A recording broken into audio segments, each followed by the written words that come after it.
the years, South Africa has seen a remarkable increase in the participation of women in the field of science, technology, engineering and mathematics, also known as STEM. Now, they've broken barriers and continue to eliminate the gender gap created by inequality. And this morning, we are in conversation with three of these young women who, through increased representation in their fields, have received accolades to further their studies and research. And we're joined this morning by Anele Mthembu, who is a Master of Disaster Management candidate from DIMTEC at the University of the Free State. Dr. Gabriella Hyman joins us from Boston in the United States, SAMRC clinician scientist, PhD student of the Department of Surgery at Wits University, and postdoctoral research fellow, PGSSC, Harvard University. And we also have with us Philadelphia Ngobeni, who's a PhD candidate in civil engineering at the University of Cape Town. Ladies, good morning, and thank you so much for gracing us here on Morning Live. And let's just start by giving each of you an opportunity just to tell us your story. You know, reading through your titles and your accolades, it already sounds so fabulous. But of course, you are some of the youngest recipients of the Women in Science Awards that was honored last week, or was it 2 weeks ago? But all the same, please tell us a little bit more about who you are and your journey. Let's start with you, Philadelphia. Thank you, Sakina, and good morning to the viewers at home.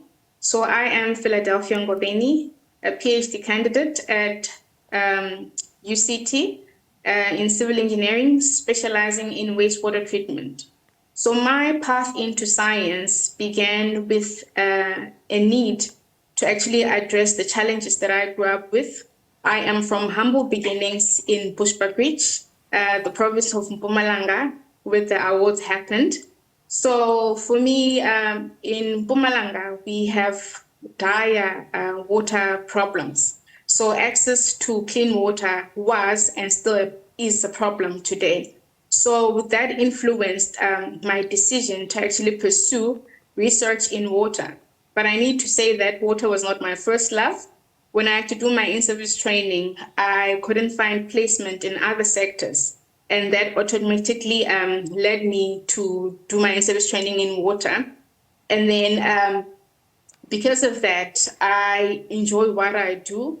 I have professional experience including roles from water utilities, the mining sector, and institution of higher learning, where I've gained like insights of the practical aspects of water management and treatment.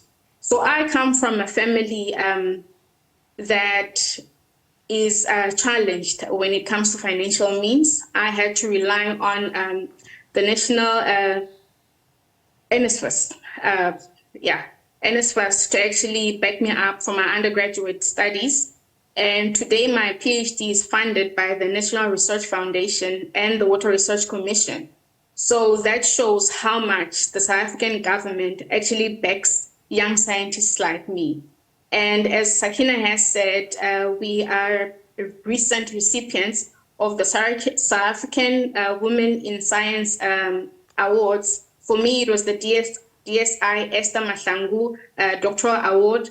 And just last week, I won another award, the 2024 Womandla Women in STEM Award. So August has been an extraordinary month for me. Absolutely fabulous. Anele, let's come to you. You're currently working on your master's thesis. Talk to us about your path and where you come from. Good morning once again. I am Anele Mthembu. I am currently doing my second master's at the University of the Free State at DIMTEC. I started my first master's in what I specialize in, which is town and regional planning from the University of KwaZulu-Natal. With my specialization, I identified a gap when we were experiencing frequent hazardous events, which were declared disasters according to the Disaster Management Act. And from there, it's just been growing from strength to strength. I've identified some interesting topics, like the current one that I'm working on, which is looking at the integration of risk-informed development and nature-based solutions into sustainable human settlements in eThekwini municipality.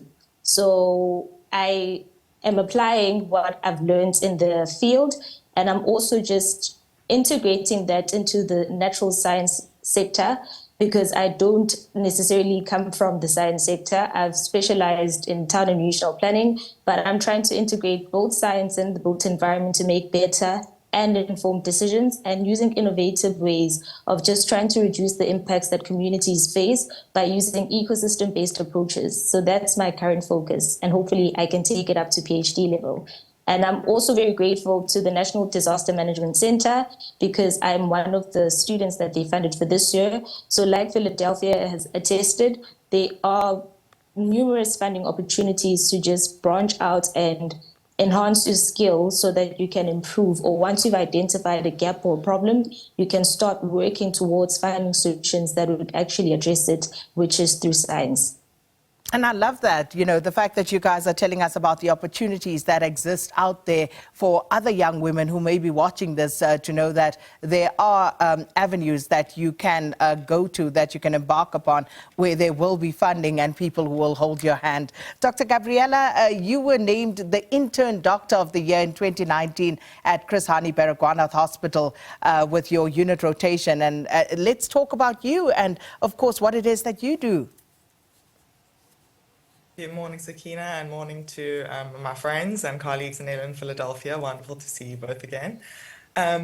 Well, I guess I started also, grew up in Mpumalanga, and then went to medical school at Wits University, where I did my medical training, did my internship at Baragwanath Hospital, where they have a fantastic award during internal medicine, where they honor during each rotation, they elevate interns of the year, and we were actually a team of all women from different backgrounds, who, for the first time, we advocated for kind of sharing the award to kind of elevate this idea of women working as a team together to further kind of this objective of providing good patient care, and something I'm very proud of having worked with those women and with that team at Chris Hani Baragwanath Hospital. After my internship, I did my community service training, where I did obstetrics diploma in Johannesburg through the Wits and Joburg circuit, and thereafter I started back in general surgery with this PhD clinician scientist program.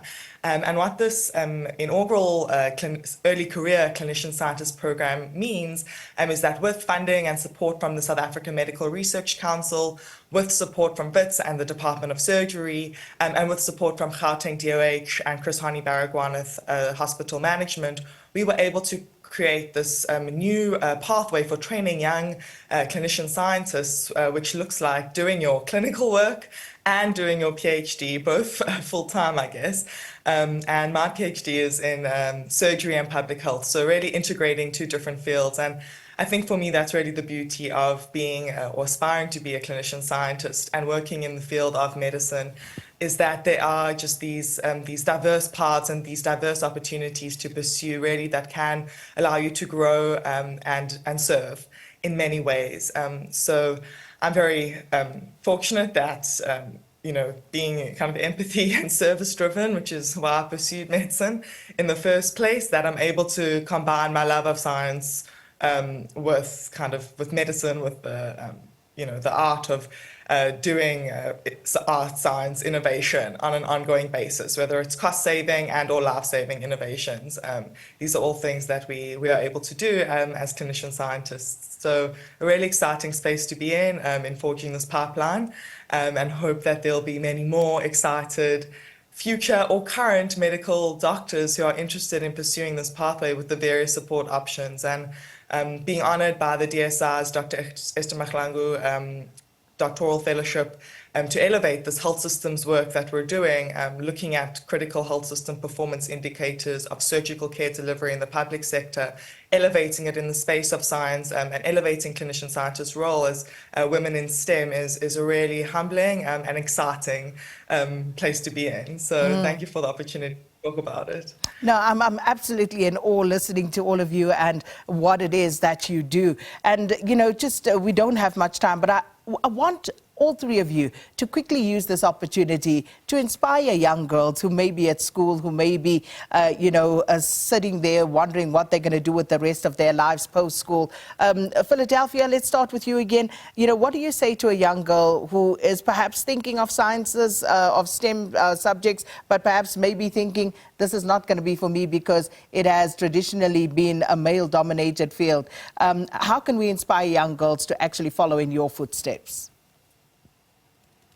Sakina, representation matters. When young girls see people from similar backgrounds achieving this success, it enables them to see that their dreams are within reach. So we need more programs and mentorship guidance to actually guide these young girls to pursue careers in STEM, but particularly marginalized communities, because most girls are not given these opportunities. There's no platforms. I mean, things like internet are still a problem for other girls. There's problems like teenage pregnancies. And yes, there's a lot of reasons. But if we avail ourselves, there's programs that can go to the deepest of the rural areas. I think that will be a great starting point. And this thing is possible. Here is Philadelphia from rural Bushbuckridge on Morning Live today. So why not? It's possible. And I love that. Let me give you, Anele and Dr. Gabriella, let me give the two of you a minute each as well. Please inspire our young girls, because I love what Philadelphia just said. But what's your message, Anele? My message is very clear. If there are opportunities, I'd suggest you grab them with both hands, like Philadelphia and myself have outlined, as well as Dr. Gabriella, that if there's ways of applying, put yourself out there. If we can be in this type of position, so can anybody else. I think there's far more greater innovative minds sitting and trying to think, what can I do? What can I pursue? And as long as there's guidance, as long as there's support, go for it. You can do it.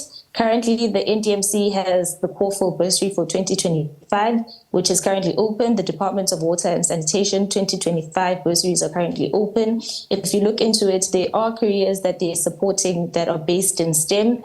If that's what you would like to pursue, if that's triggering your interest currently, pursue them, apply. You never know what you can expect. I anticipate great results for everyone who will be applying. And I'd also like to give special thanks to both my friends on this call with me today, Philadelphia and Dr. Gabriella, who've opened up so many opportunities to me as well. Philadelphia is right. Mentorship will really elevate us. And we hope to also inspire other students as well, and others who will be coming behind us to pursue different opportunities where they can integrate science or apply science in what they currently do, so that they can become even better. Like one of the most interesting Nobel Peace winners once said, "I'm not a woman in science, I'm a scientist." Hopefully we can really shift the perspective of just naming women that are in the science fraternity just as women in science, but scientists who've made their mark and continue to shine the light for others. Love that. Dr. Gabriella, you have 30 seconds, unfortunately. Your message of inspiration. I'm used to working on a deadline. Thank you. My message is to pay it forward. To women who are currently in positions of power or influence, please forge a pathway for other women to come up with you, alongside you. You tap into your empathy, tap into your mentorship, and to those joining the field, seek mentorship. That is probably the key thing. Mentorship and support from family and career professionals is what allowed me to explore the beauty of medicine and to take me through a Master's of Public Health at Harvard, a research fellowship here at Harvard, to my PhD at Wits University, and hopefully to make a contribution to strengthen. Right, that's where we have to leave it, unfortunately. But thank you so much to our guest this morning, Anele Mthembu, Master of Disaster Management candidate from DIMTEC at the University of the Free State, Dr. Gabriella Hyman, SAMRC clinician scientist, PhD student at the Department of Surgery at Wits University, and also with us this morning was Ngobeni, Philadelphia Ngobeni.